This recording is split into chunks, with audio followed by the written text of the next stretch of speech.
Hi friends, it's Mr. Alex from Adams Memorial Library, and it's time for one of our summer craft pack crafts. So, if you have our craft kit for friends 10 and under, then today we are going to be making this paper plate fish in the ocean. Now, if you don't have one of our craft packs, you can come pick one up here at the library, either by stopping in our children's room desk or our curbside pickup, and that will have your materials for the whole summer. Now, if you can't make it to the library, that's okay too, because you can always follow along with materials from home. So let me show you what we're going to need to get out of our craft kit this time, and we'll get started. So in order to make our paper plate ocean with our fish, we're going to need the following things. And some of these you're going to find in your craft pack, and some you'll have to gather up from home. You're going to need your template, and there are a couple of different options, but I already went ahead and cut out my fish, a hole punch, a piece of orange paper, some bubble wrap, and you definitely want to make sure that you save some of it because we're going to need it for future crafts, one of your wiggle eyes, or two if you have an animal that has two eyes showing in the template, your plastic sewing needle, a pencil or something else to trace with, paint in light blue, white, and dark blue, paint brushes or whatever else you prefer to use to paint. I'm going to use these daubers here. Your longer piece of blue yarn, a pair of scissors, markers, crayons, or whatever else you'd like to use to decorate, and a paper plate. So once you've grabbed all of that out of your craft kit or from home, then we'll get started making our craft for this week. The first step in making our craft this week is that we are going to take our paper plate and paint our ocean and our sky. And before we begin, something that I didn't mention in our materials section is I did get this piece of cardboard to put down on my painting surface. And that's because we don't want to get any paint on our nice tablecloth here. So make sure you put something down whenever you're painting. And that can be a piece of cardboard, newspaper, whatever you have at home. But the first step in making our craft is that we're just going to take our paper plate and we're going to divide it in half. So we're going to take our pencil and we're just going to draw a line right down the center of our plate. You can get a ruler and make it nice and straight. You can make it wavy, or you can just freehand it like I did. It's completely up to you. But at this point, we're going to take our brush and we are going to paint one half of it light blue for the sky and one half dark blue for the ocean.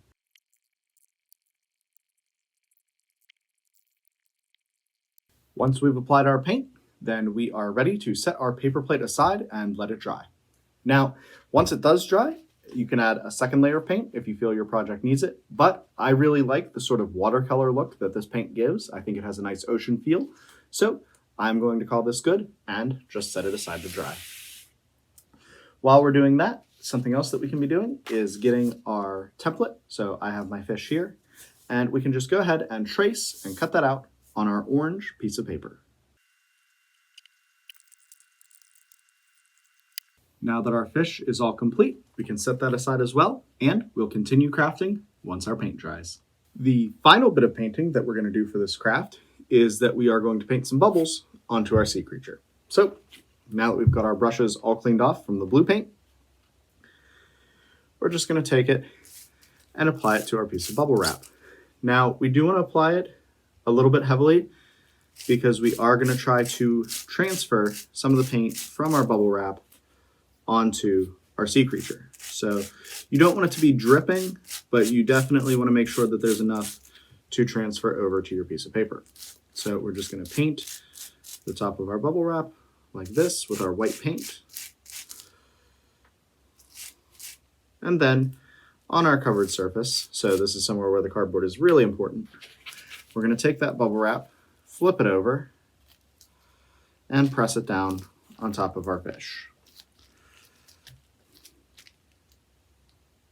And after we hold it for a few seconds, we're just going to gently lift the bubble wrap off of our fish, and we should have something that looks like this.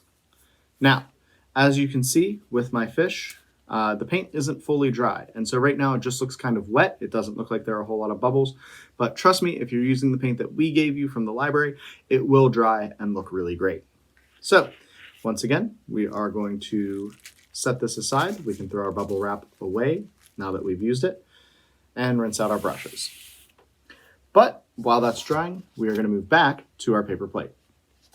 And with our paper plate, the first thing that we're going to need to prepare is we're going to need to punch some holes in the bottom of our ocean side, so this dark blue, so that we can thread our yarn through. I recommend putting about 10 holes on this side and then 10 holes down this side of the paper plate. And you can go to the whole way to the bottom if you want, but we're going to be stitching lines of yarn back and forth, so having holes that are very close together at the bottom won't really do a whole lot. But it's up to you, and you definitely have a lot of yarn, so go ahead and let's punch some holes.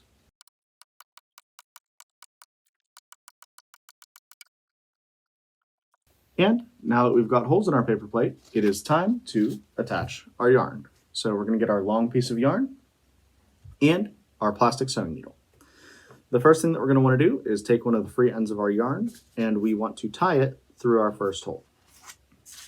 You can use any knot you like, and then we're just going to trim off the little bit of yarn on the end. But we're going to go ahead and make a nice tight knot. And this is going to hold our yarn in place as we stitch the waves of our ocean. So, like I said, if you have any extra, we can just snip that off. And then we're going to take the other end of our very long piece of yarn, and it is going to be pretty long. And we're going to feed that through our plastic sewing needle. And this is going to make it really easy to stitch the waves of our ocean. So what I recommend doing to stitch the waves of our ocean is, since we started on this hole on this side here, we're going to take our plastic needle and run it to this hole on the other side, pulling it through the front of our project. So we want to make sure it's going through the front here. And as you can see, the yarn will sometimes get pretty easily tangled, so we want to make sure that we keep track of everything as we're working on this.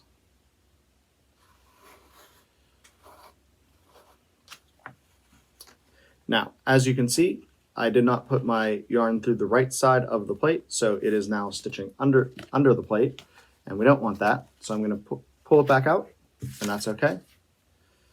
And we're just going to re-thread our needle. Alrighty, so now we're ready to try again. We're going to make sure our yarn is going the right direction this time, over the top of our plate, and then we're going to stitch it through. Again, pulling our yarn through and doing our best to make sure that it doesn't get tangled. And that's going to create a line that looks like this across the front of our plate. So now we're going to go back to the start of our yarn, way back here, and we want to sort of loop our project underneath to the next hole down our paper plate. And again, we want to make sure that our yarn is facing the front of our plate. So instead of going the whole way back across the back of our project, we're just going to thread up through this next hole, pull it nice and tight, just like that, so that our yarn is taut. And then we're going to go over our plate into the hole on the opposite side and pull our yarn through. So as we progress through our plate, you guessed it, we're going to go underneath the next hole down, pull it up through, and then progress to the other side. We're going to continue this until we get the whole way to the bottom of our project, and then just tie it off on our final hole. Now, as you've seen, we have a lot of yarn. So there are a couple of different options. You can either stitch through all of your holes once and cut the remaining yarn off before you tie off your project. Or if you have extra yarn and you want extra waves, you can go back through some of the holes once you've gotten the whole way to the bottom. It's entirely up to you. But I'm going to go ahead and finish the yarn for the remaining holes on my project.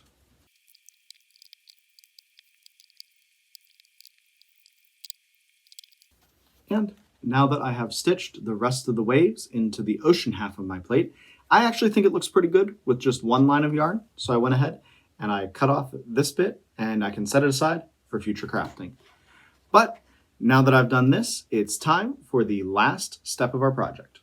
And for the last step of our project, we are just going to wait until our fish has dried. So I'll be back in a minute. Now that our ocean and waves are complete and our fish is finally dry so that we can see all of those great bubbles, it's time for the last step of our craft. And that is going to be attaching our wiggle eye and decorating our fish. So I have this tacky glue here, but you can use your own glue at home or the glue stick in your craft kit to just go ahead and attach your wiggle eye to your fish wherever you think is best. Then we can take our marker, give our fish a happy little smile, and it's time to place them in the ocean. So how I recommend doing this is once your wiggle eye is dried, and mine is not, so I'm going to be very careful doing this, we are just going to take our fish and sort of weave the paper in between the waves that we've sewn into our paper plate. And that's not only going to hold our fish in place or other sea creature, but it's also going to make it look like they are swimming through the ocean. So once we've done that, we are good to go, and we have completed our craft for this week. Well, friends, I think that my craft went swimmingly, but I'd like to see how your craft turned out. So if you're logging your summer reading experience on Beanstack with us this summer, then make sure you send a photo on over to us using the Summer Reading Shutterbug badge. And don't forget to follow us on Facebook, Twitter, Instagram, and YouTube for updates not only about our summer reading program, but everything else that we're doing here at the library. And as always, happy crafting, everybody! Friends, are you also participating in our Palmer Summer Reading Program on Beanstack and logging your reading and activities? Well, if you are, you'll definitely want to enter this crafts code, which for the Summer Craft Pack is FISH, which will be right here on your screen. So be sure to enter it for your Beanstack badge and some prize tickets that you can enter into our drawings up until August 6th.